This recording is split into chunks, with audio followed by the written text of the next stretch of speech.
Tes. Bismillahirrahmanirrahim. Nahmaduhu wa nusalli ala Muhammadir Rasulil Karim khatamin nabiyyin. Assalamualaikum warahmatullahi wabarakatuh. Ikhwan wa akhwat rahimakumullah. Dalam kesempatan yang baik ini, marilah kita kaji bersama firman Allah Subhanahu wa taala lewat junjungan kita yang mulia Muhammad sallallahu alaihi wasallam yang termaktub di dalam surat Al-Hijr ayat yang ke-9 yang berbunyi sebagai berikut. Inna nahnu nazzalna dzikra wa inna lahu lahafizun. Sesungguhnya kami telah menurunkan peringatan dan sesungguhnya kami adalah penjaganya. Di sini Allah menyatakan diri dengan kata kami, yang oleh sementara orang, terutama saudara-saudara kita umat Kristiani, dengan pernyataan ini berarti Tuhan itu beroknum lebih dari satu, tidak esa. Ini adalah keliru. Yang benar bagaimana? Kalau kita cermati ayat-ayat Al-Quranul Karim yang Allah menyatakan diri dengan kata nahnu atau kami, ternyata mengandung dua petunjuk, yaitu satu, li ta'zim, untuk mengagungkan, dan ini adalah wajar karena memang Allah SWT adalah Maha Agung. Hal yang kedua, dalam hal itu atau dalam konteks itu Allah SWT melibatkan pihak lain selain dirinya. Dalam hal penurunan Al-Quran yang sejatinya ini diperuntukkan kepada umat manusia seluruhnya untuk sepanjang zaman, yang dilibatkan adalah malaikat Jibril atau Ruhul Kudus, yakni yang menyampaikan wahyu ilahi kepada sang penerima, yakni Muhammad sallallahu alaihi wasallam. Yang kedua adalah Muhammad sallallahu alaihi wasallam sendiri, yang kemudian setelah beliau terima apa yang telah disampaikan oleh malaikat Jibril itu, beliau langsung menyampaikan kepada umatnya, karena ada firman, ya ayyuhar rasul balik ma unzila ilaika, wahai Rasul, sampaikanlah apa yang telah diturunkan kepada kamu. Nah, ini menyangkut masalah pewahyuannya, menyangkut penjagaannya, yang karena penjagaan itu untuk sepanjang zaman Al-Quran tetap dalam keadaan asli dan murninya. Lebih banyak lagi yang dilibatkan. Sebagaimana kita ketahui, Allah sudah menyatakan di dalam surat Al-Qiyamah, surat 75, ayat yang ke-16 sampai dengan ke-19, Allah menyatakan, la tuharrik bihi lisanaka lita'jala bihi inna alaina jam'ahu wa qur'anahu fa idza qara'nahu fattabi' qur'anahu summa inna alaina bayanahu. Artinya, janganlah engkau menggerakkan mulut karena terburu-buru dengan itu. Sesungguhnya menjadi tanggungan kami menghimpun itu dan membacakan itu. Maka jika kami membaca itu, ikutilah bacaannya. Lalu menjadi tanggungan kami pula menjelaskan itu. Dalam ayat ini ada 3 macam penjagaan ilahi terhadap keasli murnian Al-Quranul Karim. Yaitu yang pertama, Quran terlindungi dalam tulisan. Yang kedua, Quran terlindungi dalam pembacaan. Dan yang ketiga, menyangkut spiritualnya, yaitu berkenaan dengan tafsir bagaimana maksud suatu ayat. Jadi ini penjagaan terhadap keampuhan spiritualnya, seperti yang dinyatakan dalam ayat yang ke-19, summa inna alaina bayana, lalu menjadi tanggungan kami pula menjelaskan itu. Penjelasan Allah SWT pada zaman Nabi Muhammad SAW langsung disampaikan kepada beliau, baik dalam bentuk wahyu alami, yakni wahyu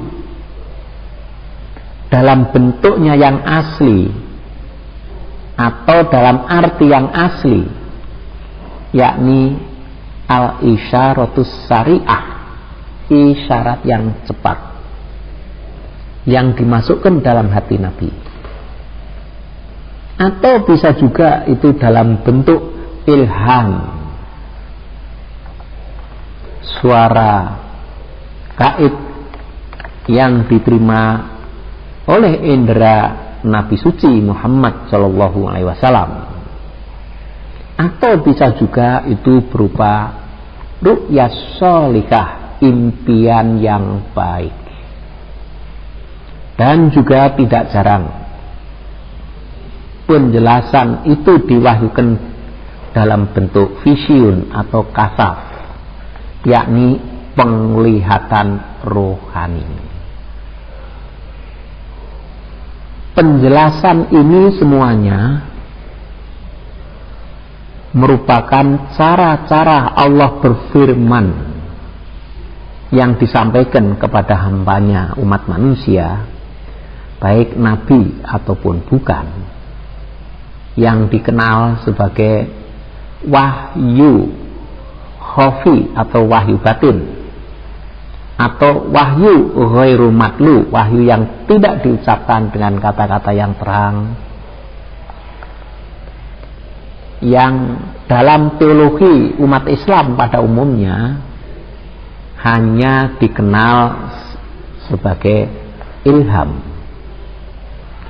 Sedangkan firman Allah SWT yang disampaikan oleh malaikat Jibril dengan kata-kata yang terang, yang kemudian dibukukan, dihimpun menjadi satu yang dinamakan Al-Quran, adalah wahyu matlu, artinya wahyu yang diucapkan dengan kata-kata yang terang, dan yang di kalangan kaum muslimin pada umumnya hanya dikenal sebagai wahyu saja. Itulah sebabnya, atau dalam arti inilah mereka mengatakan setelah Nabi Muhammad SAW Allah tidak menurunkan wahyu lagi. Ikhwan wa akhwat rahimakumullah, istilah teologi ini yang senantiasa ada di dalam benak umat Islam sejagat, yang kalau kita kembalikan ke aslinya, ke sumber aslinya, yaitu Al-Quran sebagai sumber utama dan pertama di dalam agama Islam, istilah itu sudah barang tentu kurang tepat, sebab wahyu ilahi merupakan suatu milik atau karunia yang sifatnya universal, yang tidak hanya dikaruniakan kepada para nabi saja, akan tapi juga kepada manusia yang lain meski bukan nabi. Allah Ta'ala sendiri berkali-kali memberikan contoh di dalam kitab sucinya Al-Quran. Misalnya ada wahyu kepada bumi yang berupa benda mati itu, dan juga ada wahyu kepada lebah, ada wahyu kepada wanita, misalnya ibunda Nabi Musa alaihissalam, dan manusia biasa, misalnya murid-murid Nabi Isa, dan lain-lain. Ikhwan wa akhwat rahimakumullah, kembali kepada pokok masalah, cara Allah menjaga keaslian kitab suci Al-Quran yang mengandung arti. Allah juga melindungi agamanya, yakni agama Islam, karena menggunakan kata nazzalna dzikra wa inna lahu lahafizun, berarti Allah melibatkan pihak lain selain malaikat Jibril dan Nabi Muhammad SAW. Masih ada yang lain lagi, yaitu para sahabat, para orang-orang tulus pasca Nabi dan sahabat, para wali, para siddiqin, para syuhada, dan sholihin. Teristimewa di antara mereka yang kedatangannya telah dijanjikan, yakni yang dikenal sebagai mujaddid, artinya pembaharu, yang oleh Rasulullah SAW dijelaskan, innallaha yab'atsu li hadhihi ummati ala ra'si kulli mi'atin sana man yujaddidu laha dinaha. Sesungguhnya Allah akan membangkitkan untuk umat ini pada tiap-tiap permulaan abad orang yang akan memperbaharui agamanya baginya. Pada tiap-tiap permulaan abad, satu abad 100 tahun. Ini tidak berarti bahwa para mujaddid itu pasti dibangkitkan oleh Allah Ta'ala setiap permulaan abad. Secara matematis, kepastian itu menurut saya hanya mengandung arti bahwa abad itu yang dimaksud adalah masa atau zaman antara mujaddid yang satu dengan yang lain. Jadi dalam arti spiritual, kalau memang Allah SWT menghendaki, karena Dia yang tahu pasti apa sesungguhnya yang dibutuhkan dan dituntut oleh satu zaman, Allah sebagai Ar-Rahman dan Ar-Rahim pasti memenuhi kebutuhan hamba-hambanya itu.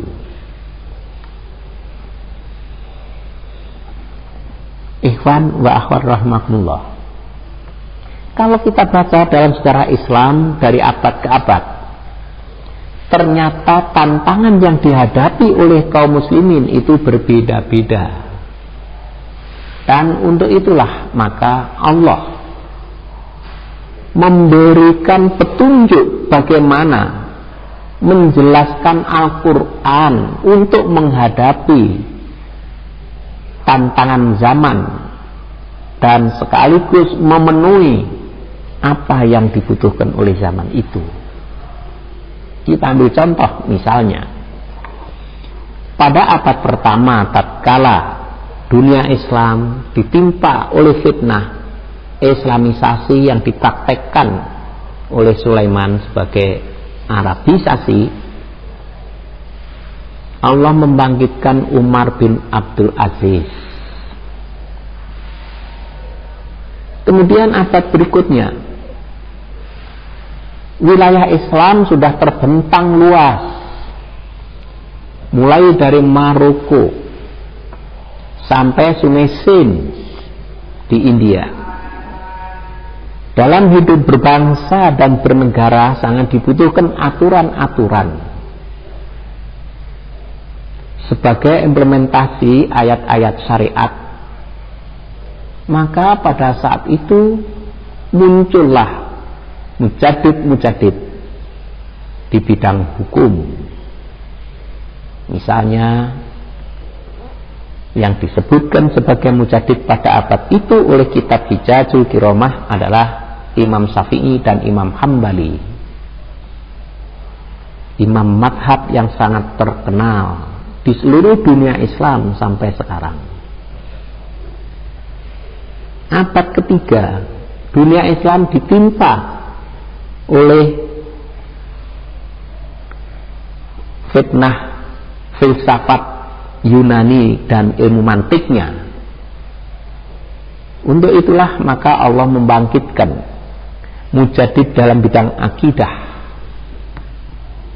Imam Abu Syarah dan Abu Hasan Al-Asy'ari, mujadid abad ketiga, dan diteruskan sampai abad keempat Abu Ubaidullah An-Nisabur dan Abu Bakar Baqillani yang mengadakan tajdid dalam bidang teologi untuk menaklukkan filsafat Yunani dan ilmu mantiknya itu. Abad kelima dan keenam secara Islam mencatat mujadid di bidang syariat dan tasawuf dengan mujadid agungnya Imam Ghazali dan Syekh Abdul Qadir Jilani. Nah, begitu seterusnya dari abad ke abad. Lahirlah putra-putra Islam terbaik yang mendapatkan tugas untuk mengadakan tajdid, yang tiada lain adalah memberikan tafsiran ajaran Quran untuk mengatasi dan mencukupi kebutuhan zamannya masing-masing.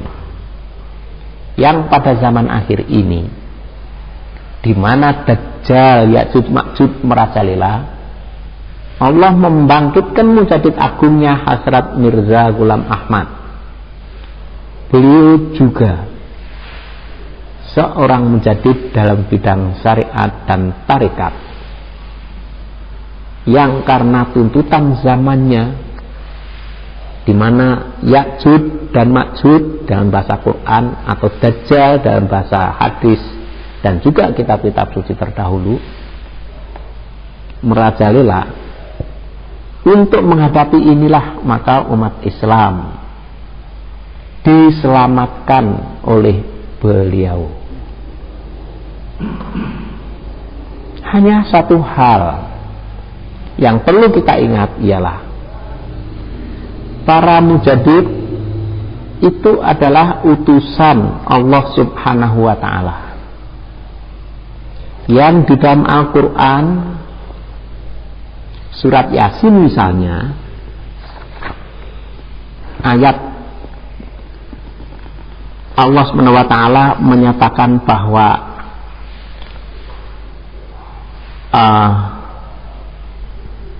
jika utusan Allah SWT itu diutus, niscaya itu mereka menentangnya. Maka para mujadid itu pada zamannya masing-masing juga ditentang oleh kaumnya sendiri. Maka dari itu kelak di kemudian hari para penentang itu akan menyatakan seperti yang dilukiskan dalam surat Yasin, ya hasratan ala ibad ma ya'tihim min rasulin illa kanu bihi yastahzi'un.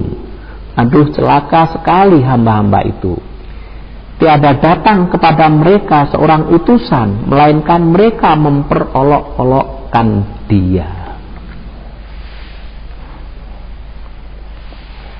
Sejarah memberikan kesaksian pada hari ini, mujadid pada abad inilah yang paling diperolok-olok oleh mereka, oleh umatnya sendiri.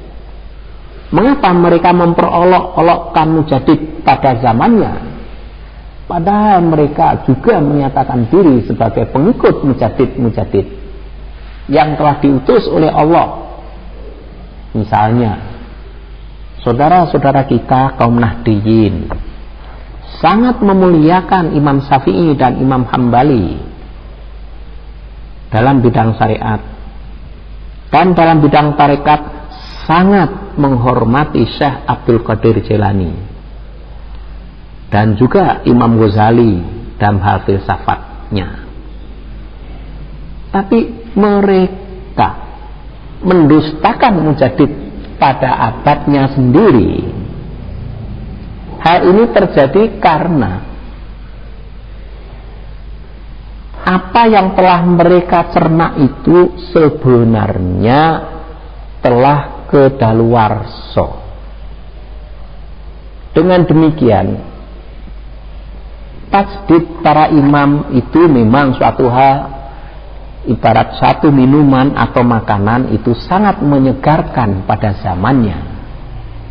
Akan tapi karena berlalunya waktu, hal itu telah menjadi basi. Kita ambil contoh misalnya, kalau kita baca buku-buku ilmu tafsir, di sana diterangkan salah satu syarat untuk menafsirkan Al-Quran adalah orang harus mengerti nasih mansuh. Ini merupakan bab penting dalam buku-buku fikih dan usul fikih dan juga ilmu tafsir. Nah, ini adalah satu tajdid memang pada saat itu sangat bermanfaat. Akan tapi untuk zaman sekarang, dengan majunya ilmu pengetahuan dan teknologi, hal itu terkuak bahwa kata nasih yang ini ditujukan kepada Al-Quran, sebenarnya yang mansuh, yang dihapus, bukanlah ayat Al-Quran itu sendiri, akan tapi kitab-kitab suci sebelumnya, misalnya Taurat, Zabur, Injil. Dan bisa kita perluas kitab yang tidak disebutkan dalam Al-Quran, misalnya Tripitaka, Bhagavad Gita, Weda, Lunyu, Tao Te Ching, dan lain sebagainya.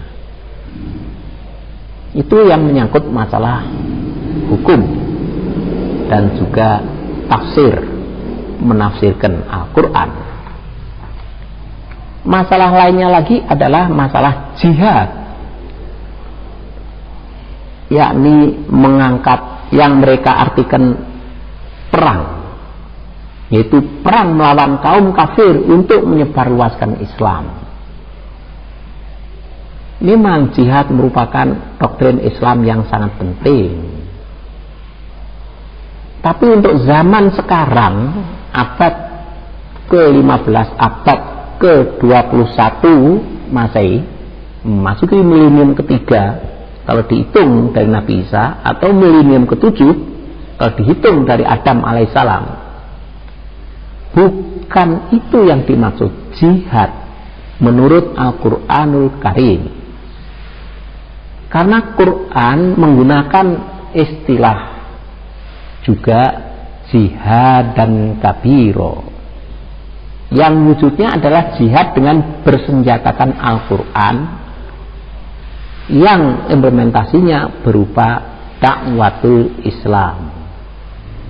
Jadi dalam dakwah kepada Islam, mendakwahkan Islam menurut Quran, senjatanya adalah Al-Quran, bukan pedang. Maka dalam hadis dilengkapi oleh Rasulullah, jihad dengan pedang itu hanyalah jihad asghar, artinya jihad kecil. Sedangkan jihad kabir itu jihad dengan Al-Quran, dan jihad akbar, jihad yang terbesar, itu berjihad melawan hawa nafsu. Nah, maka dari itu, kalau umat Islam itu imam zamannya sekarang ini menghapus, memansuh syariat jihad, itu sebenarnya adalah keliru. Tepatnya kurang lengkap. Bukan menghapus syariat jihad, tapi menghidupkan syariat jihad. Yang dihapus bukan syariat jihad, tapi adalah fikih tentang jihad yang terdapat di dalam kitab-kitab fikih. Tapi apa yang terjadi? Karena umat Islam pada zaman akhir ini telah meninggalkan Al-Quran sebagaimana yang telah disabdakan oleh Allah SWT sendiri di dalam Al-Quran. Keprihatinan utusannya diabadikan dalam ayat, wa qala ar-rasulu ya rabbi inna qaumut takhadhu hadzal qur'ana mahjura. Dan utusan berkata, Tuhanku, sesungguhnya kaumku memperlakukan Quran ini sebagai barang yang ditinggalkan. Jadi singkatnya atas dasar ayat ini, mereka yang menuduh imam zaman sekarang Hasan Ilham Ahmad menghapus syariat jihad, mereka itu sejatinya meninggalkan ini. Sebab beliau hanya menghapus doktrin jihad menurut fikih. Kalau dikembalikan pada Quran dan Sunnah, beliau adalah yang menghidupkan syariat jihad di dalam Quran dan hadis. Inilah ikhwan wa rahmakumullah, satu hal yang perlu kita ketahui, bahwa untuk memahami Islam secara benar dan mengungkapkan secara benar pula sesuai dengan tuntutan zaman, ini memang diperlukan adanya seorang pembaharu, seorang mujadid. Mujadid itu bukan nabi, hanya wakil atau pengganti nabi saja. Sebab kenabian telah berakhir pada diri Nabi Muhammad SAW. Sesudah beliau tidak ada nabi lagi, baik nabi lama ataupun nabi baru. Ini hal pertama yang perlu kita ingat. Hal yang kedua, minuman segar, makanan yang sehat, yang bisa menghidupkan dan menyehatkan rohani kita, itu adalah tajdid. Para mujadid itu pada zamannya. Tetapi kalau sudah kedaluarsa, memang itu menimbulkan bencana sebagaimana yang sekarang kita saksikan. Umat Islam seluruh dunia terpecah belah menjadi berbagai golongan karena meninggalkan Quran dan hadis dan lebih berpegang kepada ajaran jadid. Itu pun mujadid, bukan pada abadnya. Mudah-mudahan kita termasuk golongan orang yang mendapatkan taufik dan hidayah untuk mengikuti mujaddid pada abadnya. Akhirul kalam, wabillahi taufik wal hidayah. Wassalamualaikum warahmatullahi wabarakatuh.